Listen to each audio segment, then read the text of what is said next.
आत्मविश्वास एक तर मारेल अथवा मरेल. कोण मरणार आणि कोण राहणार त्या विधात्याशिवाय कुणाला माहित नाही. अर्जुन पुत्र इरावन राजे आपल्या समोर आहे. अर्जुन पुत्र इरावन आपली ओळखी आम्हाला आहे आणि म्हणूनच तुमचा रथ सुसज्ज करून माझ्या रथासमोर येऊन तुम्ही उभे ठाकलात. अर्थात या समरांगणी रणभूमीवर एक योद्धा या नात्यानं मी तुमचं सहर्ष स्वागत करतोय. अवंतीचा राजकुमार विंध्य आपल्या एक अक्षोहिणी सैन्यासह या समरभूमीवर लढतोय. तेव्हा आपण माझ्या नेत्रासमोर उभे राहिला धन्यवाद देतोय आपल्याला. हे विंध्य खरं तर हे युद्ध आहे ते कौरव आणि पांडव या घराणेशाहीचे आहे. देवी द्रौपदींच्या बाबतीत घडलेली घटना जी पांडवांना सहन झाली नाही आणि त्याचं रूपांतर केवळ गदाधरांनी केलेल्या प्रतिज्ञेच्या अनुषंगानं ही गदा मम करात बसे खाते चीन ऊर सुयोधनाचे अशा प्रकारे झालेली प्रतिज्ञा घेऊन हे युद्ध सुरू झालं. राहिला प्रश्न एकच की या युद्धात पांडव आणि कौरवांशिवाय एकूण 18 अक्षौहिणी सैन्य दाखल झालं.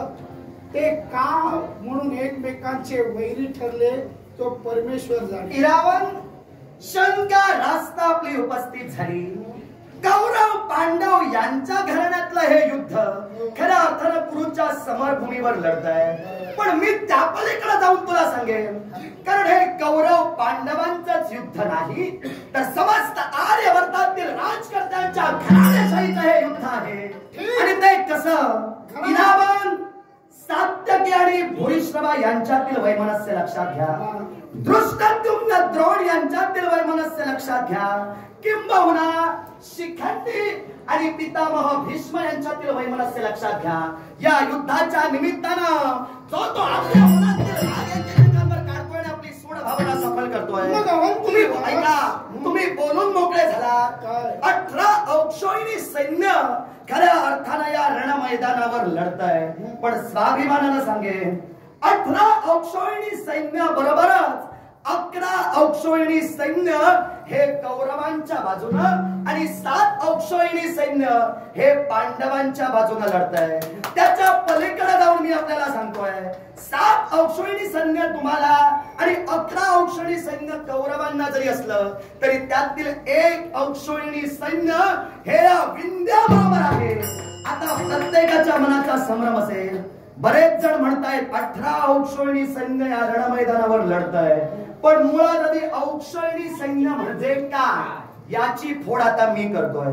ऐका, इरावन 21,850 रथ, 21,850 हत्ती, 1,09,650 पदाधी आणि खऱ्या अर्थानं 65,350 घोडे हे मिळून जे सैन्य होतं ते 1 अक्षौहिणी सैन्य. आणि अशा 1 अक्षौहिणी सैन्याबरोबर हा विंध्य अवंतीचा राजकुमार खऱ्या अर्थानं कौरव कटकात दाखल होऊन तुमच्या बरोबर लढतोय. शाबास. गजदळ, अश्वदळ, पदाती वगैरे सांगून आपल्या 1 अक्षौहिणी सैन्याची व्याप्ती सांगितली. मग याच अक्षौहिणी सैन्याला घेऊन तुम्ही इथं आलात. जरूर. कुरुच्या समरांगणीत तुम्ही आणि मी दाखल झालो. जरी युद्ध पांडव कौरवांचं असलं, त्यात इतरत्र घराणेशाही दाखल असली तरी युद्धाचे नियम हे पितामह भीष्मानी घालून दिलेले आहेत. अगदी. युद्धातील पहिला नियम आहे वाचा युद्ध प्रवृत्तानां वाचैव प्रतियोधनम्. ज्याला वाणीद्वारे युद्ध करायचंय त्यानं वाणीद्वारे युद्ध करावं. रथीच रथिना योद्धो गजेन गजधुर्गतः. रथारूढानं रथारूढाशी, घोडदळानं घोडदळाशी पायदळानं पायदळाशी. तिसरा नियम निष्क्रांताः पृतना मध्यान्न हंतव्याः कदाचन. जो वीर भिवून या समरभूमीवरून पळून जाईल त्याचा पाठलाग कुणी करू नये. काही जण करतायत, मारतायत, हे राहू दे. चौथा युद्धाचा नियम यथा योगम यथा कामम यतोत्साहम यथा बलम समाभाष्यम प्रवर्तव्यम न विश्वस्थेन विवरे.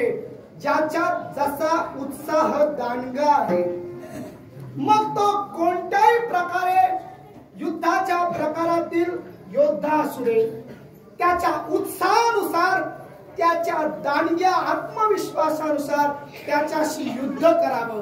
हे युद्धाचे नियम पितामह भीष्माने घालून दिलेले आहेत. तेव्हा या युद्धाच्या नियमाला अनुसरून आपण कुठं कसं काय लढणार. युद्धाचे नियम तुम्ही स्पष्ट करून सांगितला. पितामह भीष्मांनी आखलेले युद्धाचे नियम या कुरुक्षेत्राच्या रणभूमीवर जे जे वीर लढतायत त्यांना ते खऱ्या कर्म प्राप्त ठरले. अर्थात हे युद्धाचे नियम मला ज्ञात आहे. तेव्हा युद्धाचा पहिला नियम तुम्ही म्हटलात वाचा युद्ध प्रवृत्तानां वाचैव प्रतियोगनम. ज्याला वाणीद्वारे युद्ध करायचं आहे त्यानं वाणीद्वारे युद्ध करावं आणि वाणीद्वारे युद्ध करून जर प्रश्न मिटला तर पुढे घातपात होण्याचा प्रश्न येणार नाही. तुमची आवड सांगा, वाणीद्वारे करूया की शस्त्रानं करूया.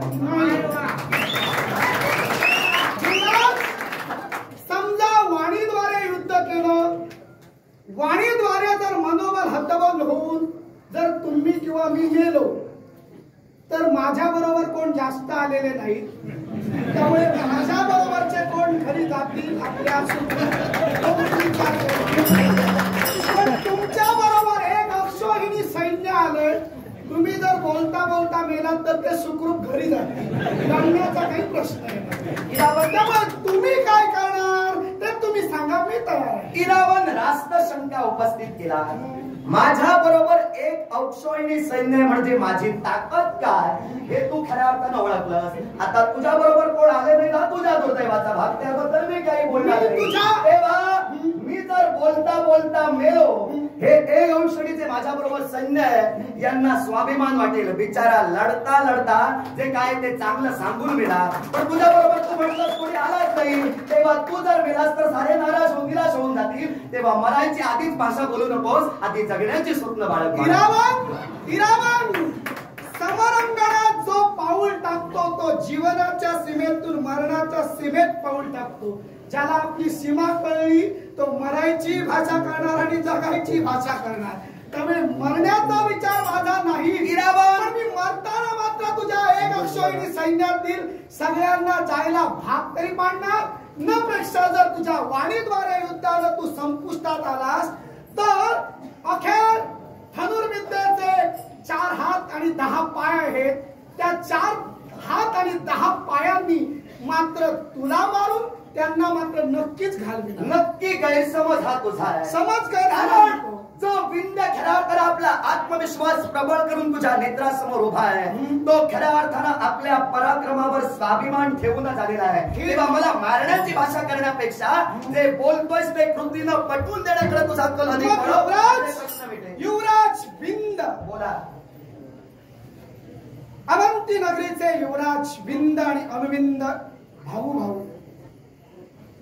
पिता जयसेन, माता राजादी देवी. तुमची सांगितली आम्ही नाव म्हणून चालेल ना. मला काही वाईट वाटत नाही तर तसं वैरी पक्षाचा परिचय आम्ही करूनच पाऊल टाकले. तेव्हा तुमची तयारी येतानाच मला दिसली. एक लक्षात ठेवा, आपल्या म्हणजे माझ्या नागलोकात मी असतो तर मी माझी तयारी ठीक होती कशी दाखवली असती. पण तुमच्याकडे आल्यानंतर तशीच तयारी दाखवायची. युवराज विंद. इरावण रणभूमीवर तू उभा आहेस आणि रणभूमीवर मी सुद्धा उभा आहे. तेव्हा रणभूमी ही वीरांची आहे. त्यामुळे माझी असू दे किंवा तुझी असू दे आपली मनाने काही ते पूर्ण कर. चालेल. वीरास्त्रीचा खऱ्या अर्थाने टेंबा प्रत्येक वीर निर्मितोय. तुम्ही या युद्धात दाखल कसे काय झालात, कुणाच्या बाजूने लढतात, कौरवांच्या जरूर येण्याचा प्रयोजन एकच, माझ्या मनाची सूड भावना, ही सूड भावना सफल करण्यासाठी मी कौरवांच्या बाजूने लढतोय. कौरवांच्याच बाजूने का, याच्या मुळाशी कारण आहे. कारण कौरवांचा मी मांडलिक आहे. कारण अंगराज कर्णांनी ज्यावेळी कर्ण दिग्विजय मांडला त्यावेळी या कर्ण दिग्विजया खऱ्या अर्थानं विंध्य आणि अनुविंध्य असे आम्ही दोन बंधू, आम्हाला पराजय प्राप्त झाला. अर्थात त्यानुसार आम्ही त्यांचे मांडलिक झालो आणि मांडलिकत्व या नात्यानं आम्ही कौरवांच्या बाजूला लढतोय. म्हणजे दुर्योधनांचे तुम्ही मांडलिक आहात. जरूर. मग आमच्या सुद्धा काका सहदेवांनी तुमच्यावर आक्रमण केलं होतं. इरावण तुमच्यावर थांबा, मी बोलतोय आता. तुमच्यावर विजय माझ्या काकांनी मिळविला होता तेव्हा तुम्ही त्यांच्याही मांडलिक झाला होता. मग त्यांच्या बाजूने लढायला उभे राहिला नाही त्या कुरुच्या भूमीवर. दुर्योधनांच्या बाजूला लढताय. खरं तर तुम्ही दोघांचे मांडलिक आहात. तुम्ही एक अक्षयनी सैन्यासहित तुम्ही घरीच राहायला हवं. जर तुम्ही दोघांच्या मांडलिक आहात तर मांडलिकपणाचा तुम्ही गैरसमज करून त्याचा दुरुपयोग करतात आरोप करावा लागेल. हा आरोप तुझा असेल पण मी तुझं म्हणणं ग्राह्य मानून चालणार नाही. मी माझा आहे ते खरं करून जाणार. याच्यामुळे कारण आहे मी कौरवांचा मांडलिक आहे. तो कसा हे मी तुला स्पष्ट करून सांगितलं म्हणून मी कौरवांच्या बाजूला लढतोय. पण तू आता मुद्दा उपस्थित केला जो मला मांडायचा नव्हता. कारण मी पांडवांचा सुद्धा मांडलिक आहे. अर्थात खऱ्या अर्थानं पांडवांचे पंडुराजे, पंच पांडवांचे खऱ्या अर्थानं पिता, या पंडुराजांना स्वर्ग प्राप्ती झाली नाही. स्वर्गाच्या पहिल्या पायरीवरच त्यांना थांबावं लागलं. त्यावेळी खऱ्या अर्थानं युधिष्ठिरांनी राजसूय यज्ञ करावा आणि आपल्या पितृदेवतेला स्वर्गात खऱ्या अर्थानं स्थान प्राप्त करून द्यावं म्हणून राजसूय यज्ञाचा घाट घातला. या राजसूय यज्ञाच्या निमित्तानं खऱ्या अर्थानं दिग्विजय झाला. कारण राजसूय यज्ञाचा हा नियम आहे. या दिग्विजयात सहदेवांकडून आम्हाला पराजय प्राप्त झाला आणि म्हणूनच आम्ही पांडवांचे जसे मांडलिक आहोत तसे कौरवांचे सुद्धा मांडलिक आहोत. तेव्हा मांडलिकत्व या विषयावर जर तुम्ही बोलत असाल तर तुमचं मत काय, आम्ही दोघांच्याही बाजूने जाता उपयोगी नाही. पण मी तरी म्हणतोय तुमच्या बाजूने जाता उपयोगी नाही, कौरवांच्या बाजूने जाणं इष्ट आहे. कारण माझ्या मनाची सोड भावना ही कौरव तटकात राहूनच साध्य होणार. कौरवात राहून तुमची सूड भावना म्हणजे एकंदरीत बाकीचे घराणेशाहीला पेटले तसे तुम्ही पेटला. निश्चितच. काय बरं काय काय या कौरवांच्या बाबतीत तुम्हाला राहून पांडवांचा मृत्यू ओढवून तुम्हाला साध्य करायचं आहे. पांडवांच्या बाबतीत कुणाचा अनहित तुम्ही पाहता. इरावण नेमका माझा या समरभूमीतील वैरी कोण, हा प्रश्न आजपर्यंत साऱ्या योद्ध्यांच्या मनात निरुत्तर होता. या प्रश्नाची फोड हा विंध्य या क्षणी तुझ्या समोर करतोय. विंध्य मला अपेक्षित आहे. बोला. ऐक, माझी बहीण मित्रविंदा, ही मित्रविंदा खऱ्या अर्थानं हिचा स्वयंवर आमच्या अवंतीत आमची पितृदेवता जैसे आणि खऱ्या अर्थानं आम्ही दोन बंधू मित्र आणि विंध्य आणि अनुविंध्य या मी दोन बंधूंनी खऱ्या अर्थानं आमच्या बहिणीचा स्वयंवर मांडला होता. या स्वयंवरात तुमचा देव गोपाल कृष्ण, हा गोपाल कृष्ण आला आणि बलपूर्वक त्या गोपाल कृष्णानं आमच्या बहिणीचं त्या स्वयंवर मंडपातून चौर्य कर्म केलं होतं. अर्थात तोच आमचा अपमान आणि तोच आमचा राग. तो गोपाल कृष्ण तुमच्या बाजूने लढतोय म्हणून आम्ही कौरव कटकात दाखल झालो. कधी एकदा त्या गोपाल कृष्णा बरोबर तुम्हाला गैरसमज आहे. गैरसमज आहे. विंध्य या कुरुच्या समरांगणी स्पष्ट करू शकाल. धर्मयुद्ध म्हणून सांगितलं गेलंय. तेव्हा पार्थांचा सारथी गोपाल कृष्ण माझी माऊली आहे. मग पार्थांबरोबर जर का तुम्हाला लढायचं असेल तर तुम्ही लढवय्या म्हणून रथी बनून तुम्ही रथात राहून पार्थांबरोबर लढू शकता. मग सारथी गोपाल कृष्ण असताना सारथी गोपाल कृष्णांबरोबर लढण्याचा अधिकार पितामह भीष्मानी बहाल केला. हेच कोणाला उलगडलेलं. मग तुम्ही सोडवा हलक्या हाताने, आम्ही पाहतो. म्हणूनच मी सांगतोय इरावण, माझा रंग माझा चेहरा आणि माझं रूप तुम्ही पांडव डोळ्यात साठवून ठेवू शकाल, पण माझं चित्र काढणं तुम्हाला डोळीजड होईल. ठीक आहे, चांगलासा चित्रकार बघून अंतिम संस्कारानंतर रेखाटून घेऊ. अंतिम संस्कारानंतर काढा, पण मी जिवंत असेपर्यंत तुम्हाला शक्य नाही. आता ऐका, तुम्ही बोलून मोकळे झालात. खऱ्या अर्थानं गोपाल कृष्ण हा सारथ्य कर्म करतोय. मग पितामह भीष्म यांच्या नियमानुसार सारथ्यावर एक धनुर्धर वार करू शकणार नाही. पण माझे विचार जगाच्या पलीकडचे आहेत. माझे विचार तुम्ही जे समजताय त्यांच्या पलीकडचे आहेत. आता ते कसे तुम्हाला सांगतो. गोपाल कृष्णानं पंच पांडवांच्या संरक्षणाचं ताईत आपल्या गळ्याच्या ठिकाणी बांधलेलं आहे. पंच पांडवांचं संरक्षण करणं हा त्या गोपाल कृष्णाचा धर्म आहे. तो सारथ्य कर्म जरी करत असला तरी हे 5 पांडव, या 5 पांडवांचा सेवक माझं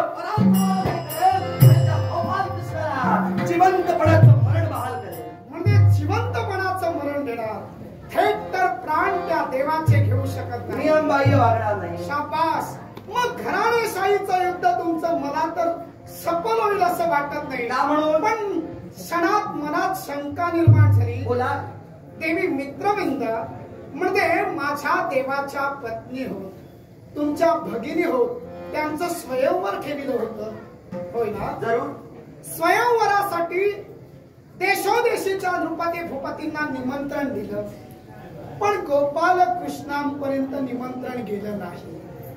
आणि गोपाल कृष्णाने येऊन आपल्या भगिनीचं चौर्य कर्म केलं, अपहरण केलं, हा आरोप तुम्ही घातला. मग सांगावं, समस्त भूतलावर असणाऱ्यांना तुम्ही निमंत्रण दिला होता, देव गोपाल कृष्णाला का नाही दिलं? आमच्या मनाचा प्रश्न आम्ही देऊ इच्छित नव्हतो. एक लक्षात ठेवा. एक कशाला 2 सांगा. अपहरण मी 4 सांगेन. ऐकणार. अपहरण केल्यानंतर तुमचा देव वैरी झाला, मी 100 मान्य करतो, बाजूला राहतो. पण अगोदर तर तो वैरी नव्हता ना. मग जर अगोदर वैरी नव्हता तर या विश्वाच्या सत्यत्व भावानुसार तुम्ही निमंत्रण द्यायला हवं होतं. मग ते निमंत्रण दिलं नाही म्हणजे काहीतरी कारण मीमांसा मनात असणार. आमच्या घराण्यातील खेळाकडे तो स्वयंवर होता.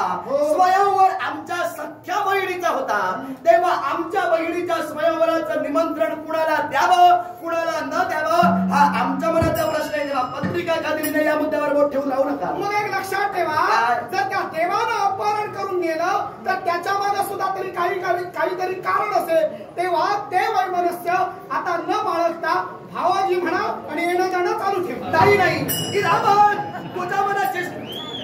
तुझ्या मनाची शंका सांगू नकोस. आम्ही नातं कुणाशी जोडावं आणि कुणाशी सौख्यत्वाचे संबंध जोडावे हे तू आम्हाला सांगण्याची गरज नाही. याच्या मुळाची कारण सांगतो. आता तू पत्रिका त्यांना दिली नाही म्हणून जे सांगतोयस ना, माझ्या एका प्रश्नाचं उत्तर दे. ज्यावेळी या सहदेवांनी खऱ्या अर्थानं आमच्यावर आक्रमण केलं होतं, आता तू आमच्या घराण्याबद्दल सगळ्यांची नावं सांगून मगाशी मोकळा झाला. माझी आई माझी माता राजादी देवी ही गोपाल कृष्णाची पर्यायानं आते ना. मग तो माझा आते बंधू ना. मग ज्यावेळी सहदेवांनी खऱ्या अर्थानं आमच्यावर आक्रमण केलं होतं तेव्हा वास्तविक या गोपाल कृष्णानं आम्हाला सुद्धा सहकार्य करायला हवं होतं. त्या 5 पांडवांना सुद्धा सहकार्य केलं. अर्थात आमचं नातं जर तो जोपासण्यासाठी तत्पर ठरत नसेल तर आमच्या बहिणीच्या स्वयंवराची पत्रिका आम्ही त्याला देऊन कोणतंही नातं ठेवू इच्छित नाही. काय तुझं राजसूय यज्ञ अभिषेकम च यस्यांते सर्व जित तेन चोचते. राजसूय यज्ञ इतरत्र यज्ञ हे फलित कशाचं? संपूर्ण भारतवर्षात भ्रमंती करून विजय संपादित झाल्यानंतर अभिषेकाचं जल ज्याच्या माती सिंचन होतं त्यालाच खऱ्या अर्थानं ते पद मिळतं. मग देवानी जर का यज्ञाचे धर्म नियम सांगितले तर देव का मोडे? देव मध्यंतरी पडून राजसूय यज्ञाचा नियम का मोडे? हे भाष्य जर माझ्यासमोर तू नियमांच्या बंधनाचं सांगतोयस तर मला सांग, या देवानं स्वयंवरातील नियमांचे बंधन नियमांची खऱ्या अर्थानं आखणी का मोडली? याच्या मुळाशी कारण आहे. हा देव ज्याला तुम्ही देव म्हणताय आम्ही त्याला मानतच नाही. या देवताने जरी अविश्वास नियम घातले तर ते नियम तुझ्या देवानं म्हणजे गोपाल कृष्णानं बोलले, हा माझा चढचढीत आरोप तुझ्या देवावर. त्याचा टेंबा घेऊन आला. तुमच्यात काहीतरी पाणी मुरतंय म्हणून त्यांना केव्हा निमंत्रण दिलं नव्हतं. मला सांगा, तुमच्या भगिनीचा स्वयंवर तुम्ही ठेविला होता? तुम्ही खऱ्या मनानं स्वयंवर आयोजित केला होता? जरूर. काही तुमच्या मनात कपट नव्हतं? ते आम्ही कशाला तुला सांगू, तुझा माझा संबंधच नाही. मग तुमच्या मनातलं कपट मला सांगू नका. पण तुमची बहीण मित्रविंदा हिनं देवाला स्मरून, देवा माझा पती म्हणून स्वीकार कर, हे मित्रविंदानं, देवी मित्रविंदानी गोपाल कृष्णाजवळ करुणा भागली होती. हे तुमचं घरातलं आतलं बाहेर कसं कळलं? आता काय झालं? तुमच्या घरातल्या गोष्टी बाहेर कशा गेल्या? आता झालं काय? तुम्हाला तुम्ही सांगू शकत नाही तर मला आता सांगा. इरावण, त्या देवापर्यंत हे कळतंय, मग देवाला ज्या अर्थी हे कळतंय त्या अर्थी तुमच्यातही दोष असणार. इरावण, आता हे बाहेर कसं कळतं हे तुला सांगतो थोडक्यात. घरचे जर भेदी असले ना तर घरातलं बाहेर कळतं. तुमच्याच घरात भेदी आहे. सांगतोय ऐक. खऱ्या अर्थानं गोपाल कृष्णा बरोबरच आमच्या या अवंतीच्या पवित्र प्रतिमेला आमच्या बहिणीनंच काळिंबा फासला. मी तुला थेट सांगतोय, मला लाज नाही वाटत. आता काही स्वयंवर ठेविला म्हणून स्वयंवर ठेविलं कारण आम्ही बंधू होतो. अर्थात बहिणीचं स्वयंवर, तिची इच्छा होती स्वयंवर पद्धतीने लग्न करावं म्हणून स्वयंवर ठेवलं होतं. आता ती त्या योग्यतेची ठरली नाही, हा तिचा दोष झाला. दुसरी गोष्ट, तू बोलून मोकळा झालास. घरातील हे वाद तुमच्या बाहेर कसे काय पडले? आमची बहीण, या बहिणीनं त्या आधीच खऱ्या अर्थाने या गोपाल कृष्णाची बहीण सुभद्रा, ही सुभद्रा दासी म्हणून आमच्या अवंतीत आली होती. तिनं सारं आमच्या अवंतीतील चित्र न्याहाळलं आणि त्यानंतर तिनं जाऊन गोपाल कृष्णाला त्या सांगितलं. नाहीतर त्याची हिंमतच नव्हती अवंतीत प्रवेश कसा करायचा ती. तेव्हा पहिला कप्ताचा डाव त्या सुभद्रेला तिचं खरं रूप लपून दासी म्हणून सोडण्याचा हा तुझ्या देवानं केला. कप्ताची ही सुरुवात सांगतोय. दुसरी गोष्ट, इरावण, मी तरी म्हणेन या साऱ्या प्रकरणात दोषी तुझा देव. तो कसा तो आहे? कारण ज्या देवानं नियमावलींचं खऱ्या अर्थानं उल्लंघन केलं. या विश्वात लग्नाचे 8 प्रकार तुला माहितच असतील. लग्नाचे 8 प्रकार. आता तुझ्या प्रश्नाचं आणि तुझ्या संभ्रमाचं जर निराकरण करायचं झालं तर या 8ही प्रकारांची फोड जी धर्मशास्त्रात आहे ती तुझ्या बरोबर करतोय. कृपया थोडा वेळ ऐकून घे. इरावण, या विश्वात लग्नाचे 8 प्रकार धर्मशास्त्रानं ग्राह्य मानले. पहिला प्रकार ब्रह्मविवाह. ब्राह्मविवाह, या ब्राह्मविवाहात खऱ्या अर्थानं पारंपरिक पद्धतीनं, खऱ्या अर्थानं देवा ब्राह्मणाच्या साक्षीनं साऱ्यांची अनुमती घेऊन मांगलतेनं जो विवाह केला जातो त्याला ब्रह्मविवाह म्हणतात. दुसरा विवाह देवविवाह. एखादा यज्ञ एखाद्या यजमानानं आरंभिला तर त्या यज्ञाच्या बदल्यात जो ऋत्विज म्हणजे जो पुरोहित असतो त्या पुरोहिताला त्या यज्ञाच्या बदल्यात तो यजमान एखादी कन्या किंवा एखादी स्त्री वगैरे बहाल करतो. त्याच्याशी जो विवाह होतो त्याला देवविवाह म्हणतात. ब्रह्मविवाह, देवविवाह. आर्षविवाह तिसरा प्रकार. या आर्षविवाहाची खऱ्या अर्थानं व्याप्ती काय? तर या आर्षविवाहात एखादा खऱ्या अर्थानं वर गायी किंवा अश्व यांचं खऱ्या अर्थानं मोल देऊन एखाद्या कन्येच्या वडिलांकडून ती स्त्री किंबहुना ती कन्या त्याची ही घेतो आणि खऱ्या अर्थानं विवाह करतो. त्याला आर्षविवाह म्हणतात. ब्रह्मविवाह, देवविवाह, आर्षविवाह. प्रजापत्य विवाह. प्रजापत्य विवाह म्हणजे काय? तर खऱ्या अर्थानं प्रजोत्पत्ती व्हावी, आपली संतान जन्माला यावी किंबहुना आपला वंश वृद्धिंगत व्हावा याच्यासाठी ब्रह्मविवाहाची सांगड घालून जो विवाह केला जातो त्याला खऱ्या अर्थानं प्रजापत्य विवाह म्हणतात. हे 4 प्रकार या खऱ्या अर्थानं धर्मशास्त्रानं संमत प्रकार म्हणून खऱ्या अर्थानं ग्राह्य केलेले आहेत. आता पुढचे खऱ्या अर्थानं 4 प्रकार जे असंमत आहेत ते तुला सांगतो. ब्रह्मविवाह, देवविवाह, आर्षविवाह आणि प्रजापत्य विवाह झाला. गंधर्व विवाह. या गंधर्व विवाहात खऱ्या अर्थानं स्त्री आणि पुरुष यांचं जर प्रेम जुळून आलं तर देवा ब्राह्मणाची गरज नाही आणि कोणत्या नियमाची गरज नाही. हाती हात घेऊन पाणी ग्रहण केलं जातं त्याला खऱ्या अर्थानं गंधर्व विवाह म्हणतात. ब्रह्मविवाह, देवविवाह, आर्षविवाह, प्रजापत्य विवाह, गांधर्व विवाह, असुर विवाह. असुर विवाह कशाला म्हटला जातो तर असुर विवाहात धनाचं आमिष दाखवलं जातं आणि धनाचं आमिष दाखवून खऱ्या अर्थानं एखाद्या स्त्रीची इच्छा नसताना सुद्धा तिच्याशी विवाह केला जातो, त्याला असुर विवाह म्हणतात. राक्षस विवाह पराक्रमाचं प्रकटीकरण केलं जातं. पराक्रमाच्या प्रकटीकरणानुसार एखाद्या स्त्रीचा बलपूर्वक खऱ्या अर्थानं चौर्यकर्मानं विवाह होतो, त्याला राक्षस विवाह म्हणतात. आणि त्यानंतरचा शेवटचा विवाह म्हणजे पिशाच विवाह. मादक पदार्थांचं सेवन एखाद्या स्त्रीला केलं जातं, तिच्यावर संभोग केला जातो आणि संभोग केल्यानंतर त्या स्त्रीला नाईलाजानं ज्या पुरुषाची विवाह केला जातो त्याला पिशाच विवाह म्हणतात. विवाहाचे 8 प्रकार. या 8 प्रकारांची मी फोड केली. आता प्रश्न माझा तुला असा, गोपाल कृष्णानं आमच्या भरल्या स्वयंवर मंडपात आमच्या बहिणीला बलपूर्वक खऱ्या अर्थानं घेऊन गेला, हे तुला मान्य? मग हे जर तुम्हाला मान्य आहे तर या विवाहाच्या 8 प्रकारानुसार हा राक्षस पद्धतीचा विवाह झाला, हे तुला मान्य?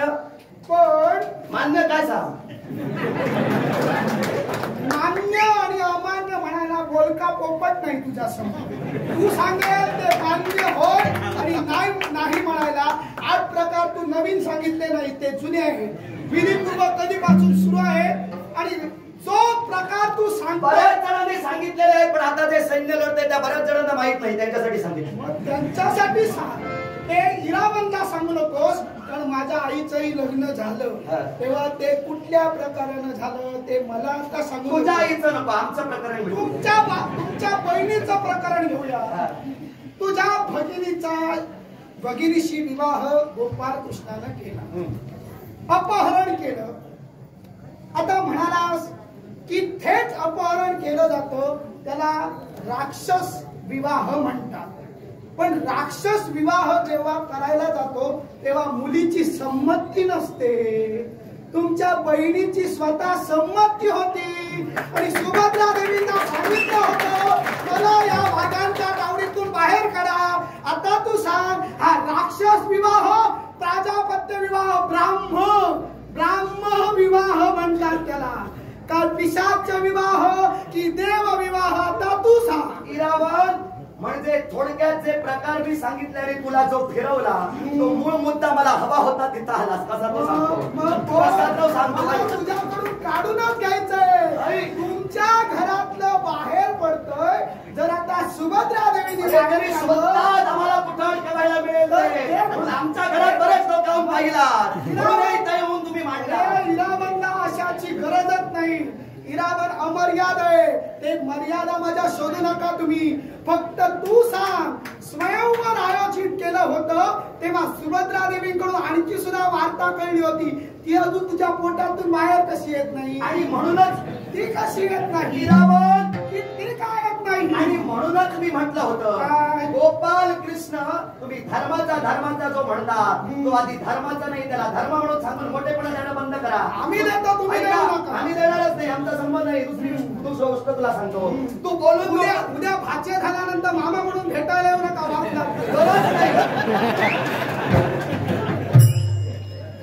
पुढचा विचार तू बराच करतो. जिथं त्या गोपाल कृष्णाशी आमच्या बहिणीनं विवाह केला तिथंच आमची बहीण आमच्यासाठी मेली. त्यामुळे भाच्यांचा आमचा आता संबंध देत नाही. म्हणून नको म्हणतच नाही. आई मुळात माझी सोड भावना काय माहितीये काय म्हणतोय? आता धर्म अधर्माचं जरा बोलू नकोस, कारण मी गोपाल कृष्णाला कसंही करून मारणारच. आणि मारल्यानंतर मारतोय आम्ही बघतोय. बघच गोपाल कृष्णाला मी कसाही करून मारणार. तू कसाही हो, कसाही करून मारणारा, पशुला मारणारा कसाही हो, पण या कसाईला कसाई देवाला मारायला मी देणार. पशुला वगैरे काही म्हणू नकोस. अस्वलाच्या कन्येबरोबर सुद्धा त्या गोपाल कृष्णाला लग्न केलेलं. विचार कर केवढं सांभाळतोय जगाला.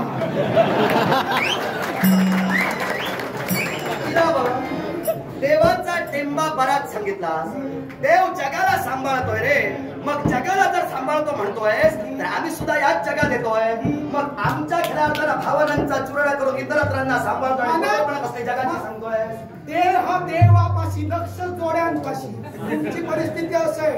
त्यामुळं देह देवासमोर ठेवल्यानंतर देवाजवळच पाहायचं असतं. श्रद्धा असावी. तुझ्या हात आहे असली असती तर खऱ्या अर्थानं तुला कळली असती. खरी आहेच, श्रद्धा आहे, तू झाकून बघू विश्व पालकानं तुझ्या बरोबर बहिणी बरोबर लग्न केलं म्हणजे तुझ्या कुठंतरी श्रद्धेचा लवलेश असणार म्हणून त्याला लग्न केलं. म्हणूनच मी म्हटलं आम्ही पवित्र आहोत तेव्हा तो पवित्र कसा ते तुला आता सांगतो.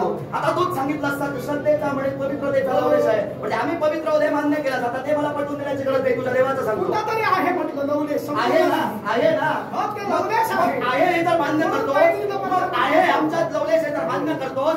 आमचं लक्ष जोड्यापाशी कसं आमचं देवापाशी आहे. मग देवापाशी मग देवाशी वैमनस्य धारण केला देव मानलाच कुठं ज्या तुमचा देव असेल आमचा देव नाही आमचा देव आहे त्याला श्रद्धेनं जगलं पाहिजे. ज्या सुभद्रा देवींना तुमच्या मित्रविंदा भगिनीनं सांगितलं की हे माझे भाऊ दोघही मला दुर्योधनाला देऊ पाहत आहे.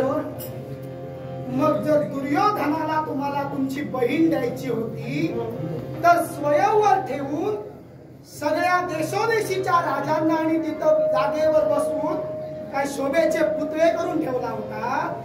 काय भोजन तुमचं संपणार नव्हतं की आशीर्वादाचे तुमच्या राज्यात हात कमी होते म्हणून बोलवला होता की अहेर आणखी यायला पाहिजे म्हणून सर्वांना बोलवला होता.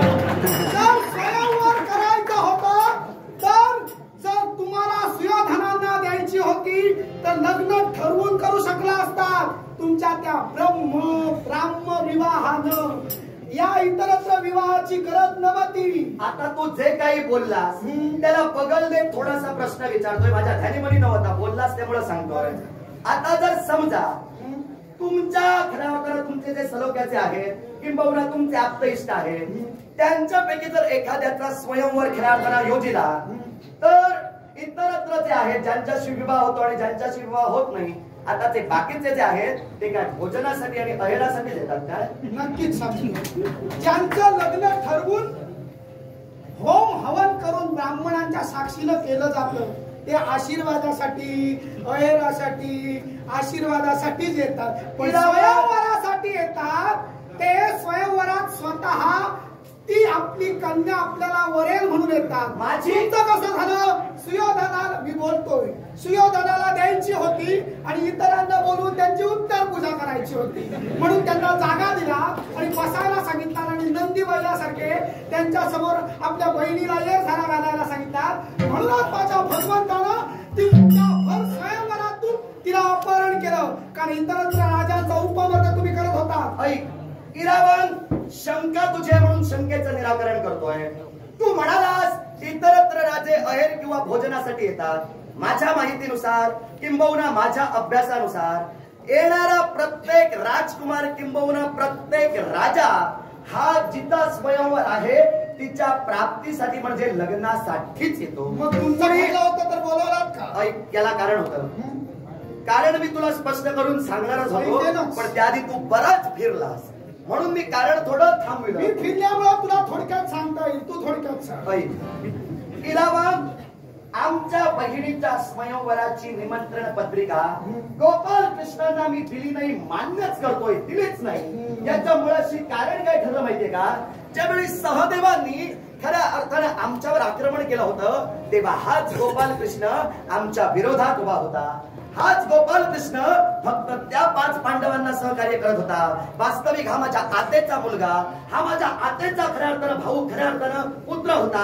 मग खऱ्या अर्थानं त्यानं मलाही सहकार्य तेवढं करायला हवं होतं पण त्यानं केलं नाही. हा वैरभाव हा द्वेष माझ्या मनात होता म्हणून खऱ्या अर्थानं त्या विघ्न संतोषी माणसाला मी माणूसच म्हणेन. तुमचा देव कारण असू दे शुल्लक कारण आमच्यासाठी शुल्लक नाही.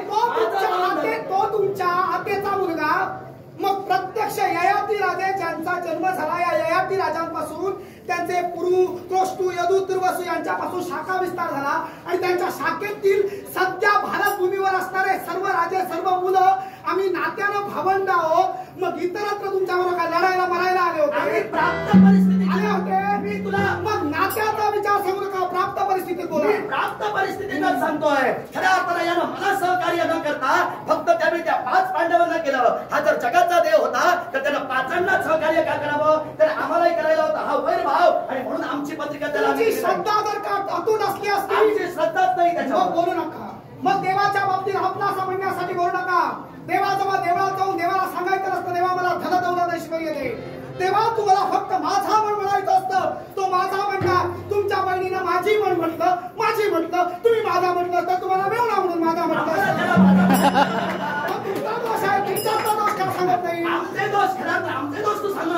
मी तरी थेट तुला सांगेन, मी मगाशी बोलून मोकळा झालो.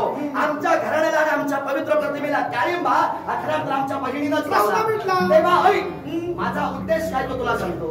या गोपाल कृष्णाला मी कसाही करून मारणारच, आणि मारल्यानंतर ही आमची जी बहीण जी आता आमच्या तोंडाला काळं फासलं नाही, आता तुझ्याकडून ऐकून घ्यावं लागलं. ते आमच्या बहिणीमुळे ऐकून घ्यावं लागलं. तेव्हा त्या बहिणीचं पांढरं फटफटीत चप्पल जेव्हा बघेन ना, तेव्हा माझी बहीण असली तरी मी आता तुला मारत नाही. तू केलेल्या कृत्याला पुढे यमद्वितीया म्हणजे भाऊबीज तरी बंद होईल. असली बहीण जी आपल्या खऱ्या अर्थानं घराण्याची इबरत राखू शकत नाही, ती बहीण जन्माला येण्याआधीच मेलेली बरी. तेव्हा आमची भाऊबीज तिथंच संपली. जो बहिणीच्या सुखाप्रमाणे बहिणीला इच्छित जर का नवरा देऊ शकत नाही, त्या बहिणीचा भाऊ म्हणून सांगण्याची गरज. बहिणीला इच्छित नवरा देण्यासाठीच आम्ही सुयोधनाची नेमणूक केलेली होती. तेव्हा तिचा तो मनाविरुद्ध जरी विवाह होता तरी त्यावेळी आमची बहिणीचा दोष नव्हे. द्राक्षाची आवेल चढली कडून निंबावरी फळ कशी कडून तो संगतीचा दोष. मग देवाच्या संगतीचा हा तुम्हाला दोष झाला बोलतोय. देवाचा चांगला आम्हाला दोष. आमचा सुद्धा चांगला. तो चांगला नव्हे, तो कडू आहे, तो विषारी आहे. सुयोधन कधी चांगला कधी चांगला म्हणते काय?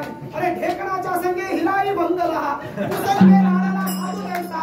साधूंच्या संगतीत जो नाही, साधूंची प्रतारणा आपल्या मांडीवर रेगोट्या मारून सांगतो, तो कसला साधू संतांच्या बैठकीत बसणार? तो कसा बसणार? कुसंगे नाडला. कुसंगे नाडीला साधू जैसा मर्द, बरोबर.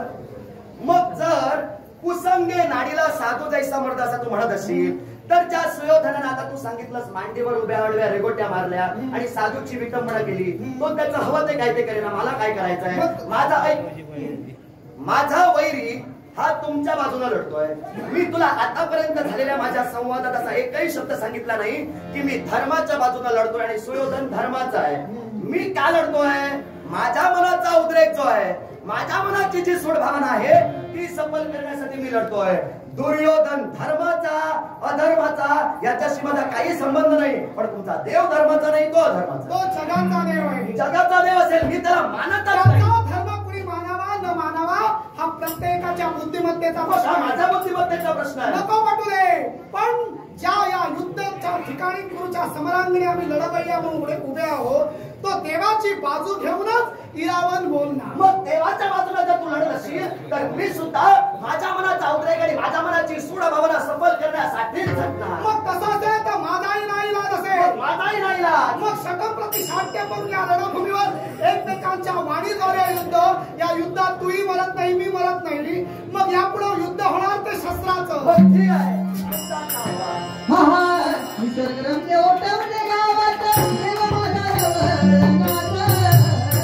निसर्गरम्य ओटवले गावात देव माझा रंगाचा.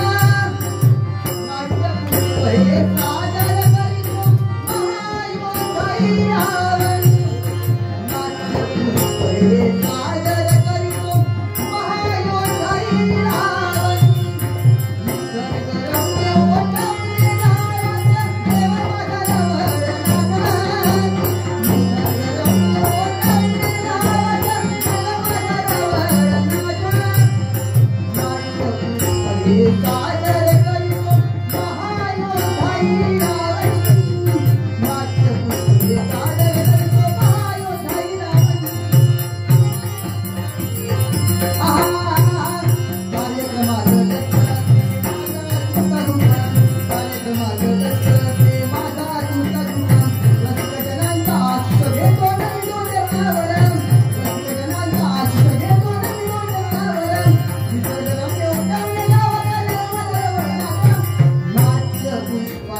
God.